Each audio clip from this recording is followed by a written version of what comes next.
Puji nama Tuhan. Shalom. Kita mau kembali memuji, menyembah Tuhan. Kita mau menyanyikan suatu lagu sebagai ucapan syukur kita akan penyertaan Tuhan. Karena sepanjang hari ini Tuhan sudah menyertai kita. Sepanjang hari ini Tuhan sudah memberkati, menuntun kita. Penyertaan Tuhan sungguh sempurna atas kita. Mari kita menikmati kehadiran Tuhan. Karena penyertaan Tuhan sangat sempurna bagi kita.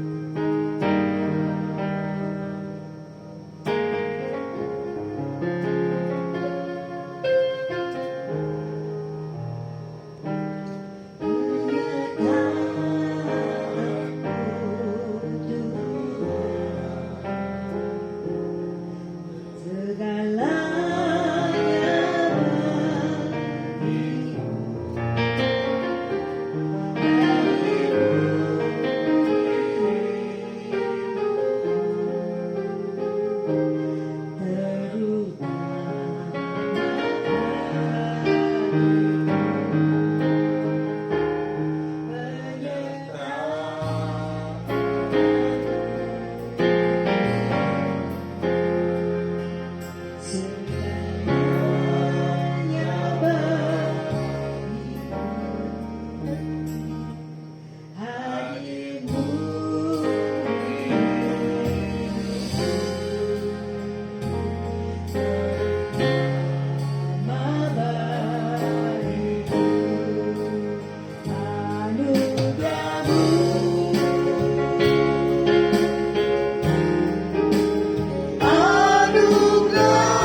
syukur kami Tuhan.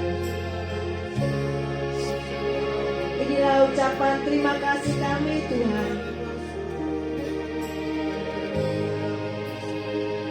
Hanya ini Tuhan yang kami bisa lakukan untuk Engkau.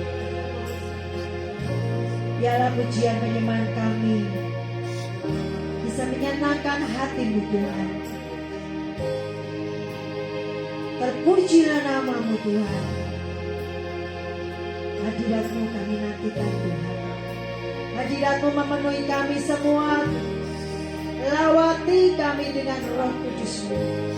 Lawati kami dengan kuasa urapan-Mu Tuhan. Biarlah kami semua mendapat perkenanan yang daripada Engkau. Terima kasih Bapak.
padamu Yesus, sembah sujud kepadamu Tuhan, di hadapan tata kemuliaan-Mu, ku tinggikan wagungkan selamanya. Tunaikan syukur, tunaikan syukur padamu Yesus, sembah sujud kepadamu Tuhan, di hadapan tata kemuliaan-Mu, ku tinggikan wagungkan selamanya. Segala puji syukur bagimu, ku tinggikan namamu selalu. Kemuliaan hanya bagimu, terpujilah namamu. Segala puji syukur, segala puji syukur bagimu, ku tinggikan namamu selalu. Kemuliaan hanya bagimu, terpujilah namamu.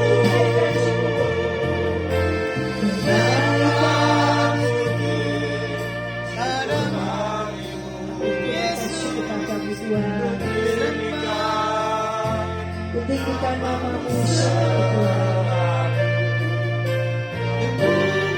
karena Kau yang patut ditinggikan, karena Kau yang patut diagungkan.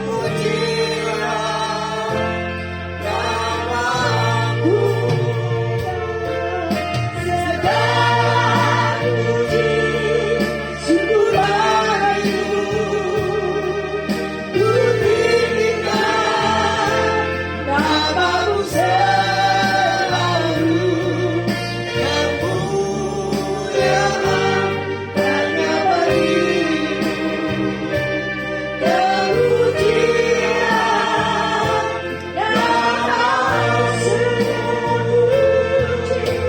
Segala puji syukur bagimu, ku tinggikan namamu selalu. Kemuliaan hanya bagimu, terpujilah namamu. Segala puji syukur, segala puji syukur bagimu, ku tinggikan namamu selalu. Kemuliaan hanya bagimu, terpujilah namamu. Segala puji syukur bagimu, Engkaulah Allah yang patut ditinggikan dan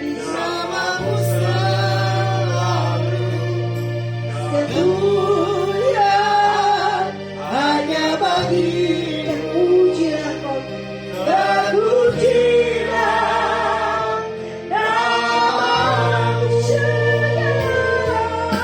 Segala puji syukur bagimu,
Terima kasih Tuhan buat roh-Mu yang pada kami. Terima kasih Tuhan. Terima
kasih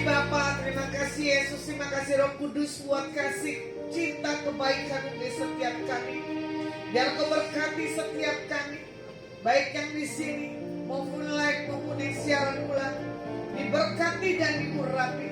Shalom yang daripada Tuhan Yesus Masiah turun bagi setiap kami.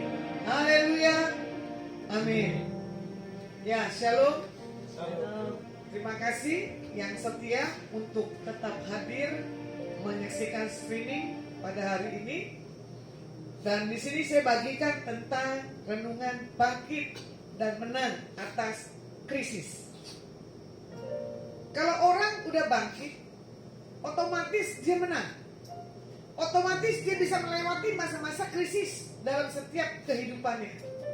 Ini kalau mau saya lihat, kalau mau saya amati, hari-hari ini banyak orang-orang stres. Ya. Baik stres secara ekonomi, baik stres masalah keluarga, baik stres masalah pasangan hidup, baik stres masalah hal pekerjaan, ya, baik masalah kesehatan, nah, baik tentang jati diri. Hari-hari ini kebanyakan orang hilang tentang kepercayaan jati dirinya, gambaran pribadinya, karena dianggap dirinya ini belum sempurna, karena dianggap dirinya ini belum punya sesuatu hal yang lebih. Nah, contoh sedikit kesaksian yang baru saya sendiri alami kejadian. Saya hari itu ada di satu tempat berdoa, ya. Tiba-tiba saya pikir itu suara bom jatuh atau suara benda jatuh, entah apapun, ya. Ternyata, tapi di situ sudah rasa, udahlah nggak usah ngapa-ngapain, gitu kan. Tapi setelah itu ada rekan yang ngajak saya makan.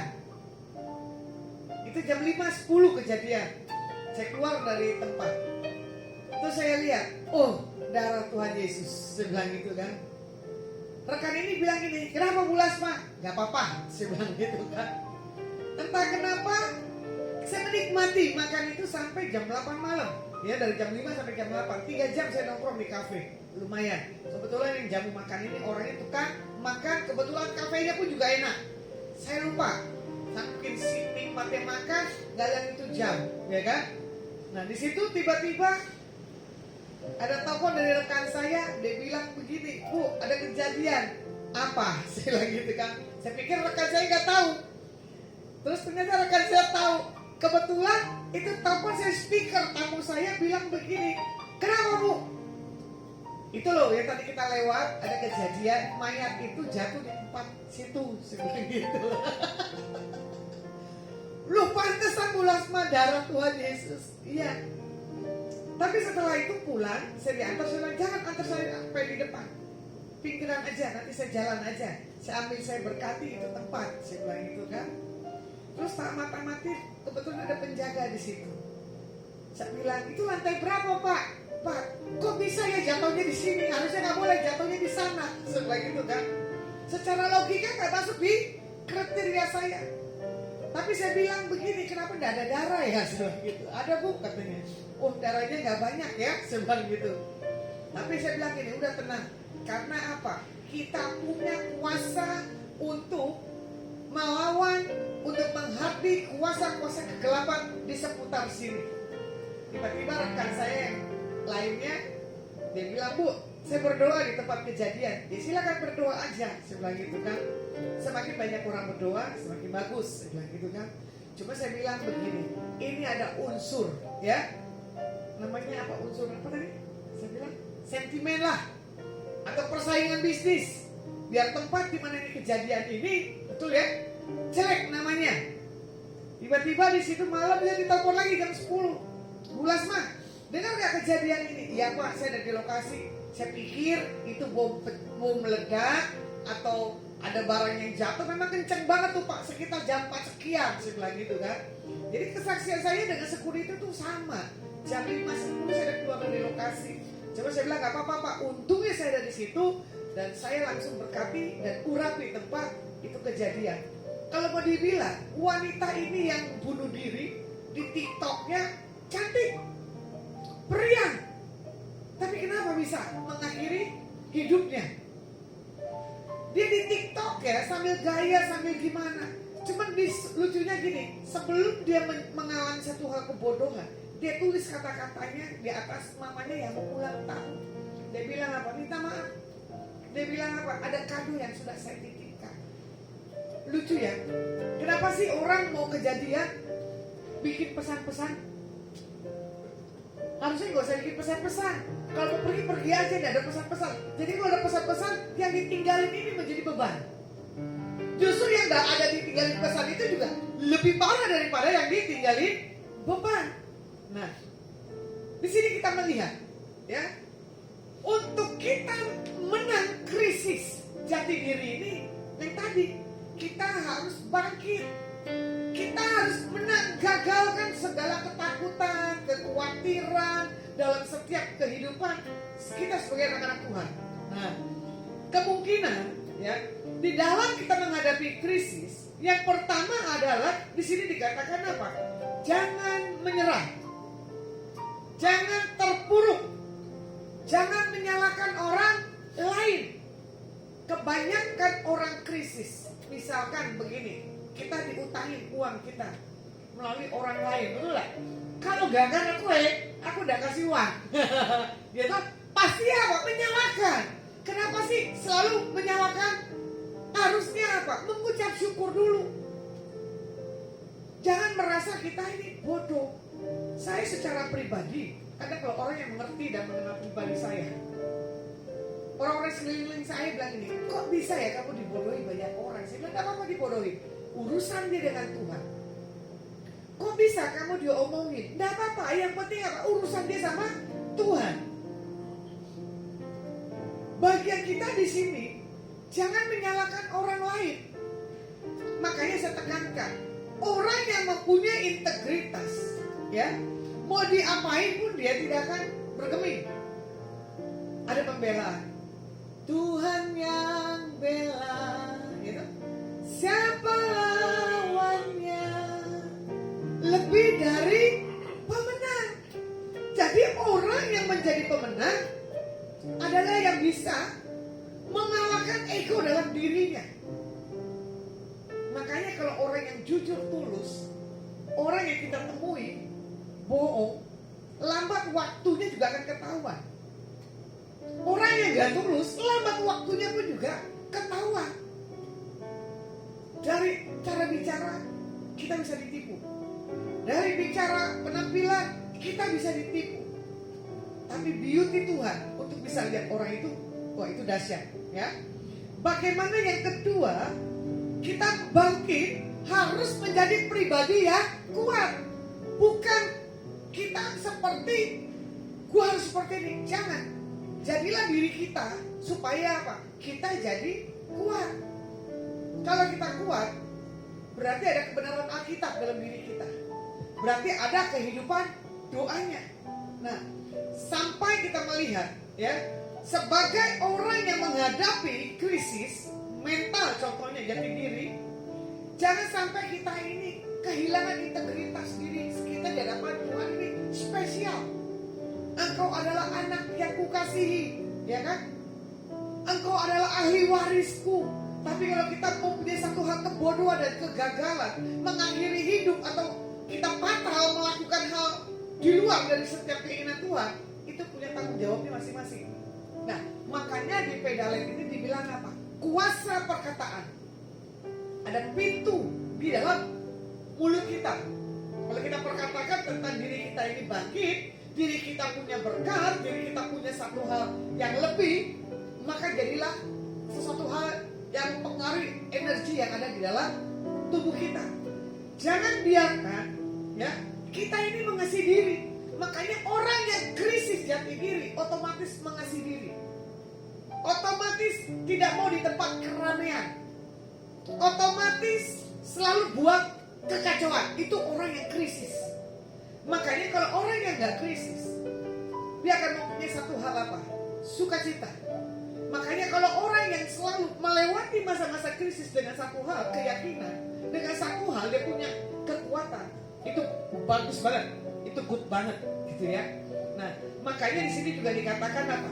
Di dalam setiap keadaan krisis sebagai anak-anak Tuhan, kita harus menjadi pribadi yang kuat.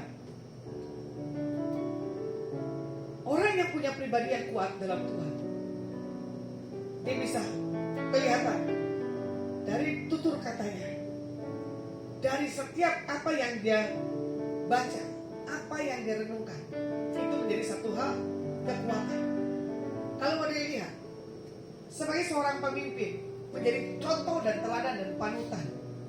Kalau pemimpin ini tidak menjadi contoh, otomatis ke bawahnya pun juga sama. Nah, makanya kita lihat ya, di Matius 16, 24 dan 27 firman Tuhan katakan begini. Lalu Yesus berkata kepada murid-muridnya, setiap orang yang mau mengikut aku, ia harus menyangkal dirinya, memikul salibnya dan mengikut aku. Karena barang siapa mau menyelamatkan nyawanya, dia akan kehilangan nyawanya. Tetapi barang siapa kehilangan nyawanya karena aku, dia akan memperolehnya.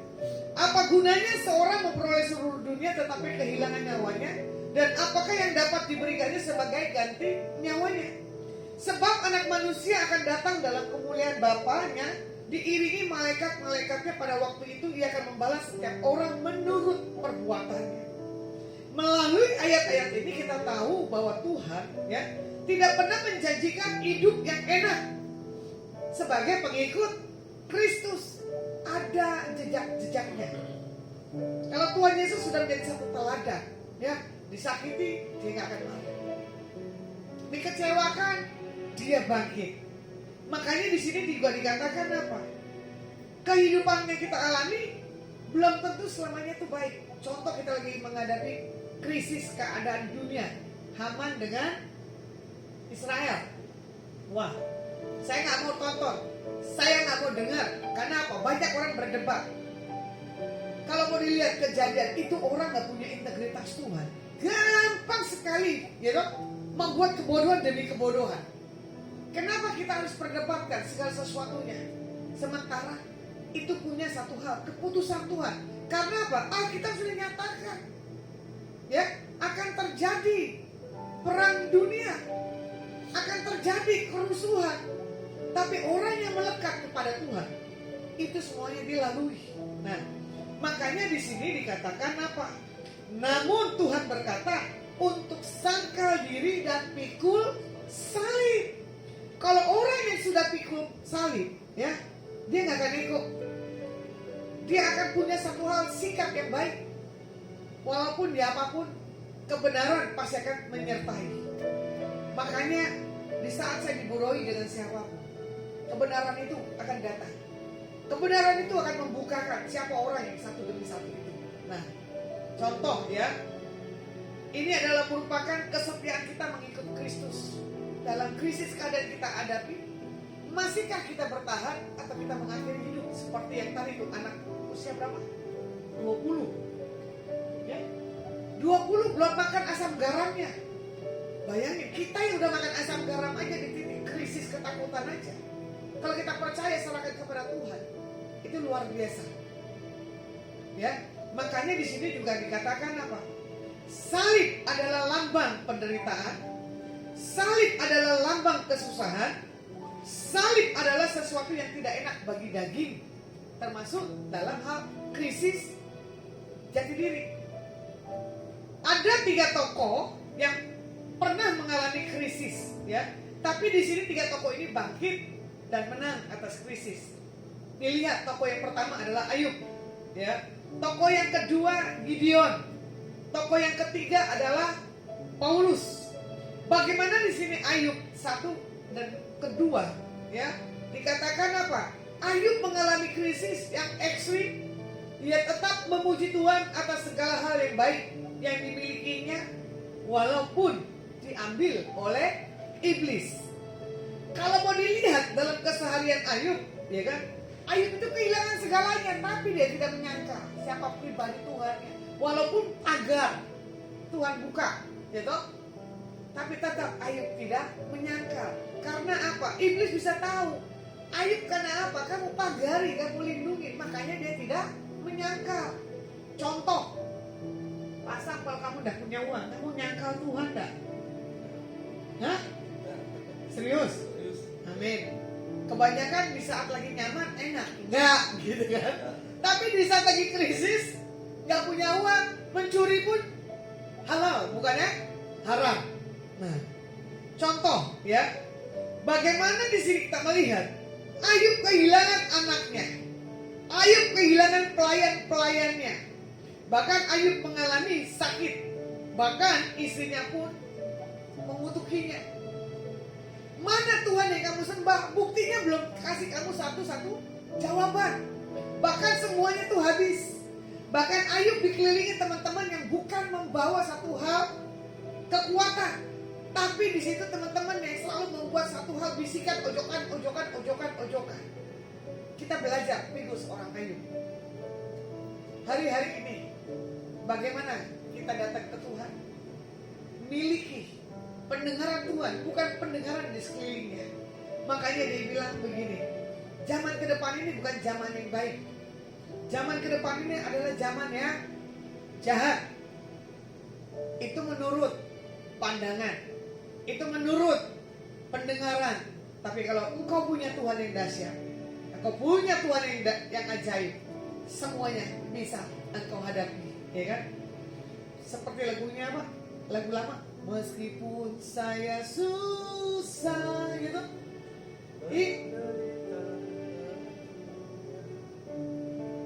Coba.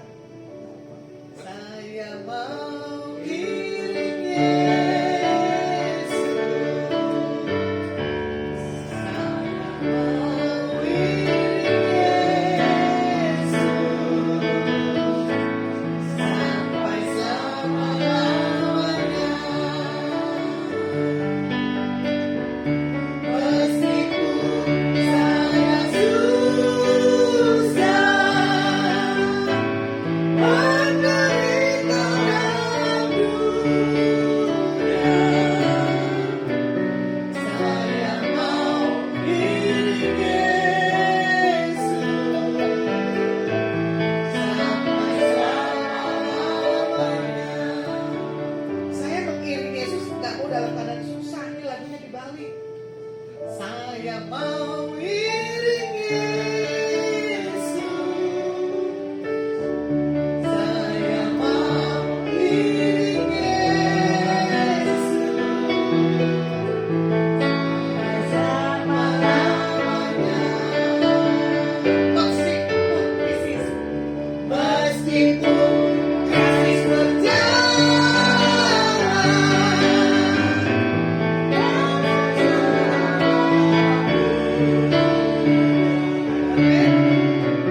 saya mau iring Yesus sampai selama-lamanya. Meskipun krisis di depan lubang di depan kita. Lihat, ada Tuhan yang tarik tangan kita untuk menopang, untuk membawa satu semangat dalam setiap kehidupan pribadi kita anak-anak Tuhan. Jujur, hari-hari ini keadaan krisis baik hamba Tuhan maupun umat Tuhan ini di titik lagi genting. Jujur gak kamu? Betul, saya secara pribadi ini lagi krisis, ketakutan. Makanya kadang saya bilang begini, Tuhan kalau saya gak sanggup, jangan saya sampai jatuh, jangan sampai saya malu, mendingan ambil aja deh. Ya, karena apa? Krisis yang kita hadapi, kita lihat, itu yang membawa hati kita ini selalu bertolak dengan pikiran. Jadi apa yang dilihat, otomatis refleks hati itu berbicara. Makanya tetap kuat di dalam Tuhan. Makanya kalau dibilang Ayub 1, 20 dan 22, Ayub berdiri. Ayub mengoyakkan jubahnya. Ayub mencukur kepalanya. Kemudian Ayub sujud dan menyembah. Inilah tandanya Ayub punya satu hal, ketidakberdayaan. Minta pembelaan sama Tuhan. Karena apa? Di dalam Ayub membuat satu hal dirinya, lepaskan atributnya, dia pasti tahu Tuhan menyertainya. Ya, makanya di sini dikatakan apa? Dengan telanjang aku keluar dari kandungan ibuku, dengan telanjang juga aku kembali ke dalamnya. Tuhan yang memberi, Tuhan yang mengambil, terpujilah nama Tuhan. Ayub nggak takut. Krisis dirinya, krisis istrinya, krisis anaknya, krisis ekonominya. Makanya cuman dia bilang apa? Aku ini cuma datang dalam keadaan telanjang. Jadi Ayub katakan apa? Semuanya itu supaya Ayub tidak berbuat dosa dan menuduh Tuhan yang tidak membela. Makanya di sini Ayub dikatakan apa? Tidak mengutuki Tuhannya dan tidak buat satu hal dosa. Biasanya kalau orang krisis emosi, ya, apapun dilakukannya. Baik tangan untuk nonjok, baik tangan untuk lemparin apapun, baik tangan lakukan apapun juga. Jadi di sini rahasianya adalah untuk kita memampukan dalam setiap krisis seperti Ayub tadi, kita harus punya apa? Hidup saleh, jujur, takut akan Tuhan dan menjauhi itu kejahatan. Kalau orang yang punya kesalehan dan kejujuran, otomatis kejahatan yang akan dibuat itu nggak ada. Makanya kalau orang udah krisis mental, ini saya lihat sekarang banyak orang krisis mental namanya NPD. Semalam juga saya layanin orang krisis mental, NPD, emosinya meledak. Saya langsung, Tuhan, ini orang cantik tapi punya temperamen serem. Dua kepribadian. Waktu datang ke saya, senyum, ngomongnya lembut. Di saat pesan Tuhan disampaikan, meledak langsung. Tapi saya punya wibawa Tuhan. Akhirnya orang ini diam. Sampai dia meredak tubuhnya itu darah getar. Iya kan? Jadi saya mesti apa, Bu? Kalian berdua pergi ke psikolog. Ini secara spiritual, kerohanian saya masuk. Sekarang kalian harus bawa ke psikolog. Suami istri saling serobot demi serobot. Ada mertua, ada orang tua. Bayangin loh, uang ada, semua fasilitas ada. Cuma saya bilang begini, Tuhan kasihan ya orang-orang begini, diberkati tapi tidak menikmati hidup. Krisis jati dirinya. Akhirnya cuma dia bilang begini, saya harus apa, Bu? Kamu banyak doa, kamu naikkan pujian penyembahan dan baca Alkitab, karena itu satu hal kekuatan dalam diri. Setelah itu terjadilah pemulihan. Lumayan. Jadi mukanya yang tadinya sempat cantik, sempat jelek, kembali normal kembali. Coba saya mau bilang gini, kamu ini NPD tapi ngeri. Atau saya bilang, kamu ini bipolar, saya ngeri. Atau saya bilang, kamu psikopat, saya ngeri. Ya kan? Karena apa? Orang luka di keluarga, dia akan punya trouble di luar. Kalau orang beres di keluarga, di luar pun juga pasti beres. Tapi kadang juga, maaf ya, saya di keluarga juga bukan keluarga yang baik-baik. Tapi karena saya sudah dipulihkan, karena saya punya Tuhan, setiap apapun kebodohan yang saya mau lakukan, saya bisa berdosa, tapi saya sadar diri, ini nggak boleh. Ini harus dijauhi, kejahatan dalam diri saya.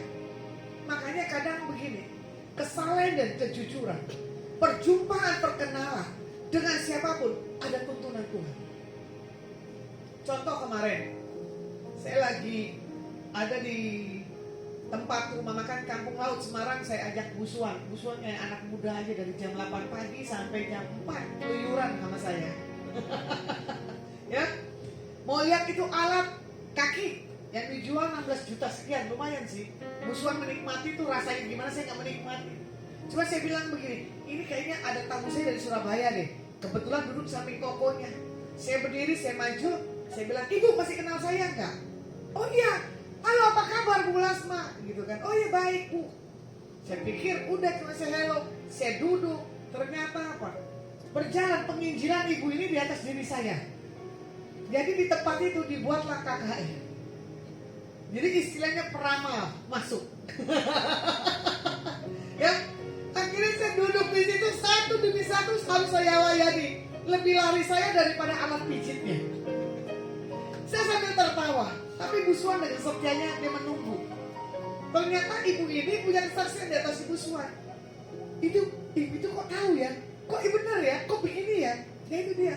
Kalau orang punya kesalahan dan kejujuran, penyertaan Tuhan itu dahsyat. Makanya saya bilang begini, wow Tuhan, saya memenangkan jiwa buat namamu Tuhan di tempat ini. Lintas agama, ya kan? Untuk kemuliaan namamu Tuhan. Nah, saya melihat orang yang datang ke saya itu adalah orang-orang yang krisis. Uangnya ada, tapi krisisnya mentalnya yang rusak. Tapi terjadilah itu lawatan satu keluarga. Tapi dia bilang begini, iya ya Bu, kenapa saya ada di sini? Bukannya kamu yang ada di sini, saya juga kaget. Kenapa saya harus ada di Kampung Laut? Ya kan? Kalau saya kan ada di Kampung Laut, nggak mungkin tuh ada KKR. Jadi orang yang saya lihat krisis mental, ya, krisis jati diri. Karena apa? Tidak mengenal siapa Tuhannya.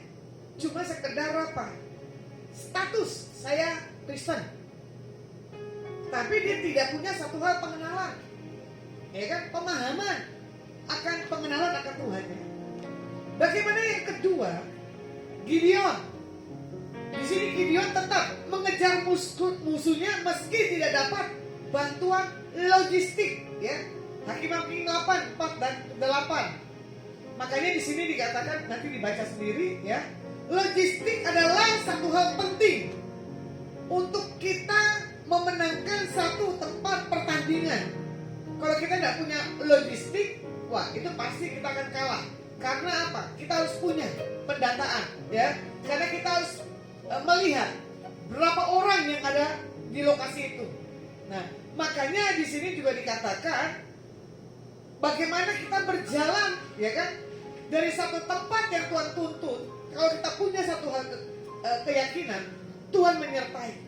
Makanya rahasia Gideon dan orang-orang yang berhasil melalui krisis logistik ini adalah yang tidak menyerah dan terus berjuang sampai mencapai tujuan. Makanya Tuhan menghargai dan membuat berhasil orang-orang yang gigih dan berusaha. Contoh, ya, keseharian aja deh. Kita misalkan seorang marketing, kita dengar presentasi. Tapi kalau kita tidak bergerak, kita nggak akan punya satu hal nilai, gitu, dalam presentasinya. Bahkan nggak dapat satu hal keuntungan. Nah, makanya di sini dikatakan apa? Orang yang gigih dan berhasil adalah orang yang benar-benar selalu mempresentasikan apa yang dia dapat. Makanya seperti kita baca Alkitab, Alkitab yang kita baca itu adalah satu hal realita, kenyataan yang harus kita presentasikan ke atas orang-orang di seputar kita, bahwa kita ini adalah benar-benar harus, ya kan, menjadi satu hal patokan kebenaran Alkitab untuk menjadi satu hal kekuatan bagi setiap kita. Yang ketiga, Paulus, ya, 2 Korintus 11, 23 dan 28. Bagaimana Paulus tetap setia melayani Kristus sekalipun mengalami satu keadaan krisis, ya. Paulus 5 kali disesah orang Yahudi, tapi Paulus tetap semangat. Di sini Paulus bangkit dari krisis. Bagaimana Paulus hanya berfokus kepada Tuhan dan minta solusinya. Jadi kalau kita punya Tuhan, ya, fokus ke Tuhan dan tanya, goalnya apa ini Tuhan? Mau apa ini Tuhan? Pasti Tuhan ngomong. Kalau mau dilihat di zaman dahulu, ya, baik zaman sekarang maupun zaman kedepannya, krisis selalu ada dalam setiap kehidupan anak-anak Tuhan. Jadi gak usah takut, ya. Jadi fokus kita hanya kepada Tuhan, bukan kepada yang lainnya. Jangan berfokus kepada krisis atau kesukaran, tapi pusatkan diri kita kepada Tuhan dan minta jalan keluar buat setiap kehidupan kita, anak-anak Tuhan. Saya secara pribadi jujur di hadapan Tuhan, walaupun dalam keadaan krisis sakit tubuh saya, walaupun hidup saya masih diganggu dengan spirit yang lain, tapi saya tahu Tuhan menyertai dan Tuhan memberkati. Makanya krisis yang sedang saya alami adalah hari-hari ini adalah seperti setan ini mau buat saya takut untuk melihat ke depan, buat setan ini takut, mau membuat diri saya ini takut tentang kehidupan. Gak mungkin kamu mengalami satu hal terobosan, karena ada banyak perkataan-perkataan, ya, yang tidak baik yang orang-orang lontarkan dalam seluruh kehidupan saya, tapi saya bilang gak akan berlaku. Orang yang benar, orang yang pegang Alkitab, orang yang suka memuji dan menyembah Tuhan, pasti ada hal kemenangan. Jadi 3 hal penting untuk kita bisa menjadi pribadi yang tahan menghadapi krisis dalam kehidupan kita. Yang pertama lagi, berusahalah hidup, ya, saleh, jujur, dan menjauhi kejahatan seperti Ayub. Itu satu contoh teladan gaya hidup buat setiap kita anak-anak Tuhan. Dan yang kedua, tidak pernah menyerah dan terus berusaha walaupun tidak ada logistik seperti yang tadi Gideon. Tetap dia semangat. Yang ketiga, fokus kepada Tuhan, selalu memohon kepada Tuhan untuk menerus menguatkan dan menyertai kita seperti Paulus. Makanya orang yang sudah melewati krisis, dia akan mengalami kemenangan dan dia akan punya kebangkitan. Seperti lagunya, kan ada kebangkitan yang besar, kan ada pemulihan di negeri kami, ya. Kan ada kebangkitan dan ada pemulihan. Pemulihan keuangan, pemulihan kesehatan, pemulihan keluarga. Apa yang menjadi satu hal kerinduan setiap kita? Percaya tangan Tuhan menyertai. Seperti Yesaya 60 ayat penutup ayat yang ke-1. Bangkitlah menjadi teranglah, sebab terangmu datang dan kemuliaan Tuhan terbit atasmu. Orang yang sudah punya terang, ya, pasti akan dilihat orang ada sesuatu yang berbeda. Contoh, saya terharu waktu bulan Juli saya ada di kota Jawa Timur. Saya melayani di daerah Pasuruan. Setelah saya turun ke Surabaya, saya nongkrong di situ, kebetulan ada rekan pendeta juga sama-sama ada di tempat itu di KFC. Sampai jam 12, setengah 12 malam baru kita pisah. Sebelum saya pisah, saya masih beresin itu barang-barang yang ada di meja saya KFC. Ada 2 orang wanita, ya, datang dekat saya. Ibu, boleh saya duduk di sampingmu? Saya bilang, iya. Ini kesaksian nyata loh. Saya nggak bohong. Silakan. Tapi waktu saya keluar, saya melihat ada yang berbeda dalam hidupmu, Bu. Ada terang yang begitu menyinari. Makanya saya mau duduk dekat ibu. Waduh, saya bilang ini orang pasti indigo. Karena apa?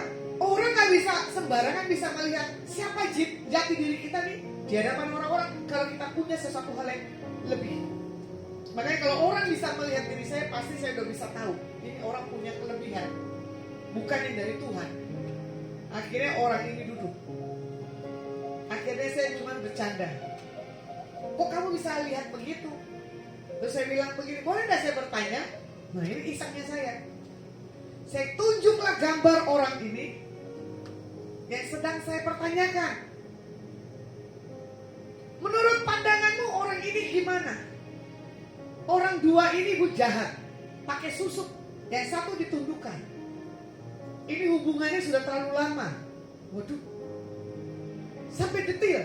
Kalau yang satu lagi gimana? Ini sakit, nanti dia meninggal.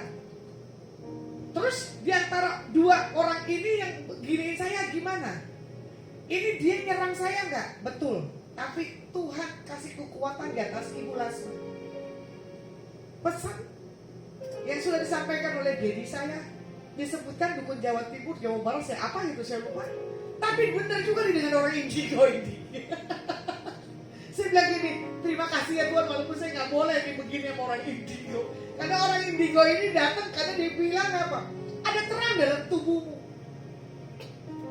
Bahkan saya juga bingung, kenapa ya foto saya kalau orang saya layani ketemu dengan saya tiba-tiba foto saya entah dikasih dukun lah, entah foto saya dikasih romo lah, entah foto saya dikasih lihat siapapun, tapi dari gambarnya cuma bilang begini, orang yang dipoto ini adalah orang yang baik.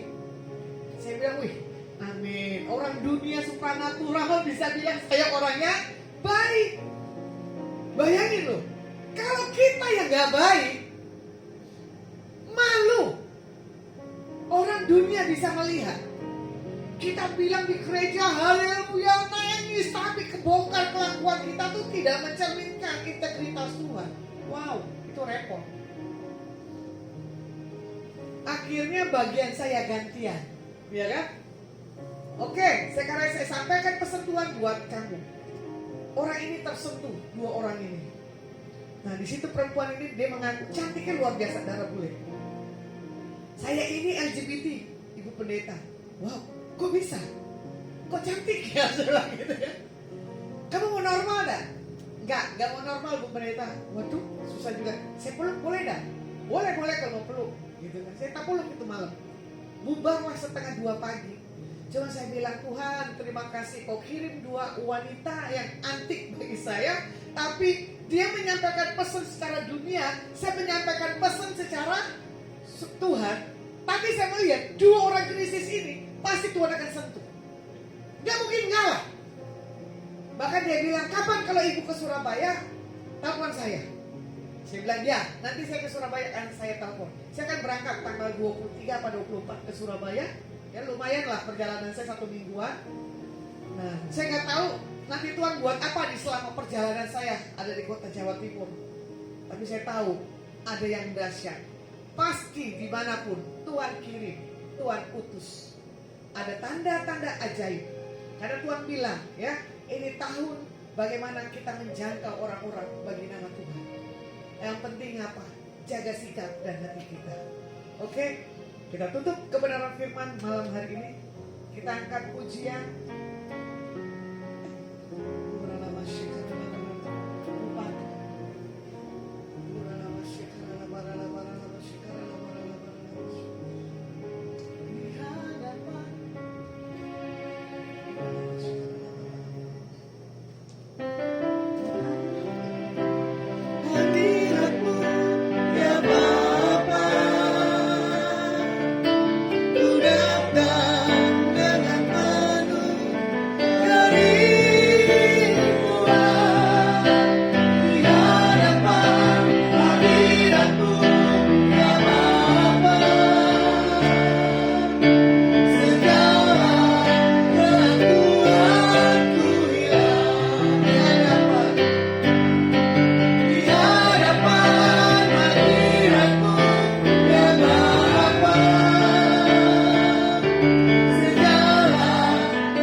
besar, Tuhan yang dahsyat.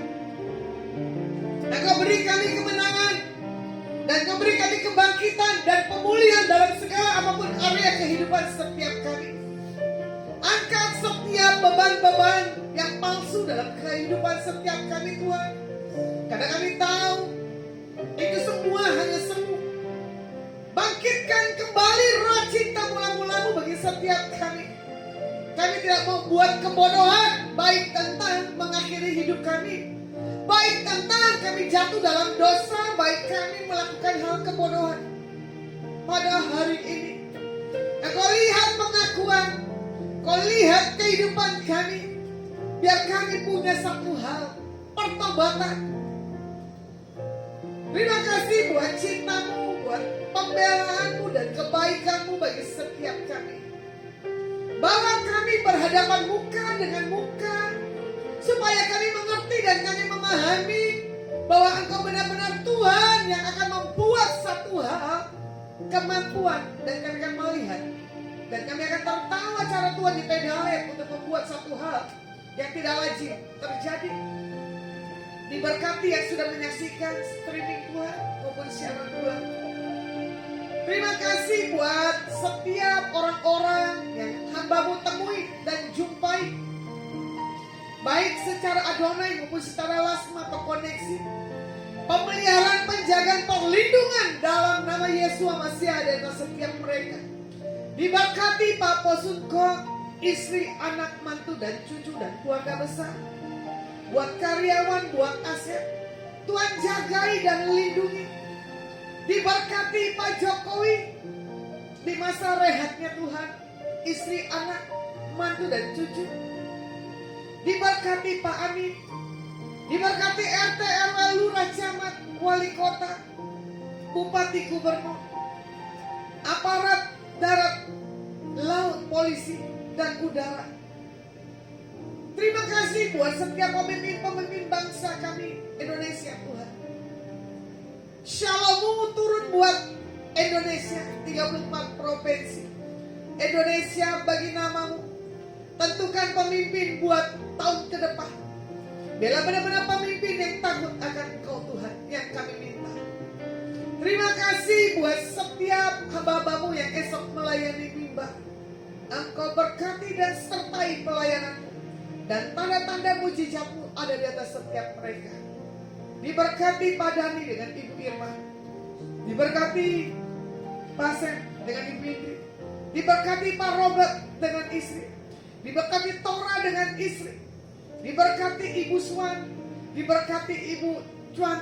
Diberkati siapapun yang tidak bisa hamba-Mu sebutkan satu-satu, yang mereka membutuhkan jabat baik. Tuhan, Kau bukakan kandungannya. Yang mereka butuhkan pasangan hidupnya, Engkau sudah beri yang terbaik. Terima kasih. Pada malam hari ini, kalau sebelum kami berpisah, kami minta blessing yang daripada Engkau turun bagi setiap kami. Pulanglah dan bawalah berkat yang datang dalam nama Bapa, Putra, dan Roh Kudus, di dalam persekutuan yang manis. Buat setiap apapun yang dipegang, disentuh, dikerjakan ke depan, dikerjakan di Yesus Masih yang berhasil. Yang percaya sudah terima berkat Tuhan, mari kita sama-sama katakan amin.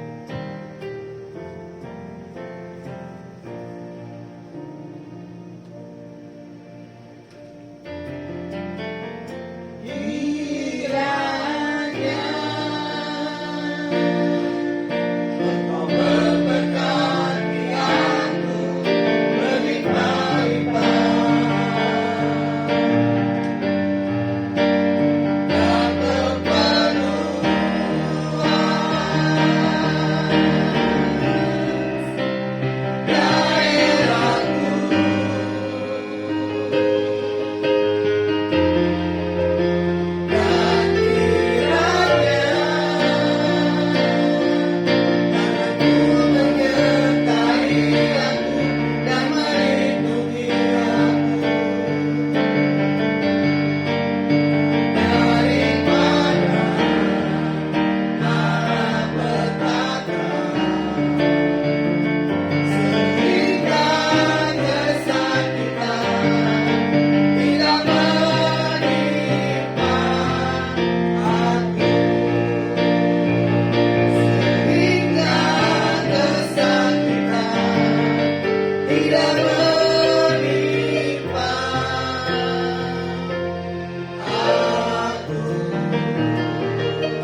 tempat ini.